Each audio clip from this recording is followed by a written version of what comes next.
In this video, we will be going over how to simulate a VISA device.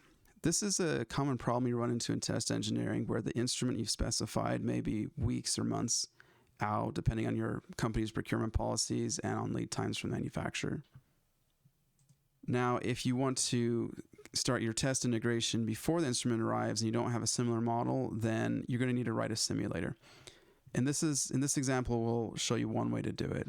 So I've thrown together a quick VISA simulator. This is a quick and dirty example.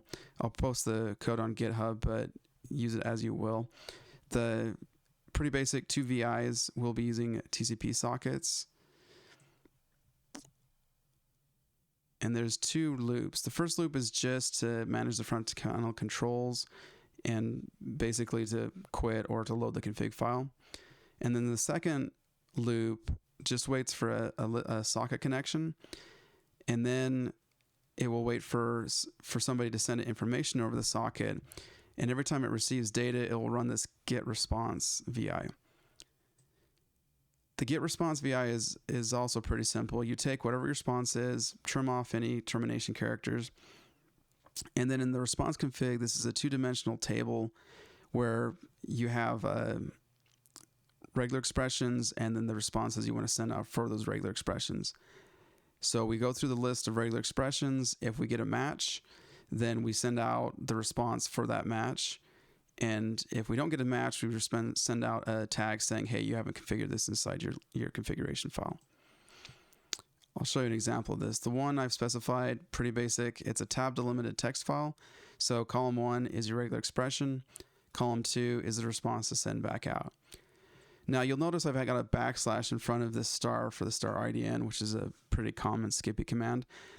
If you're using something like Skippy, not all of the characters in Skippy are regexable, I guess you'd call them, because the regex engine is using them for other things.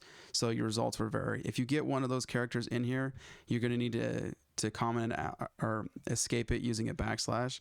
So for the star, we just did backslash star, and then it's nice and happy. If you do run into another regex issue like that, I have it set so it should display an error dialog box telling you you've got something wrong with your regex. So to use this, let's go back to the front panel. You press go, and there's a few things. You're going to have to load your example responses file or whatever file you did. Press the load button. Here's our configuration shown. And then you're going to need to specify a port number. If you're setting this up on your machine, you should probably use ports above 50,000. Anything below that could be reserved for another function. But then again, it will also throw an error if you use a port number that's in use by somebody else. We press the enable to start the listener up. And then we have to set up a VISA resource to connect to. And to do that, we'll use NIMAX. And in NIMAX, if you right-click on the network devices, you can create a new VISA TCP IP address. We click manual entry of raw socket.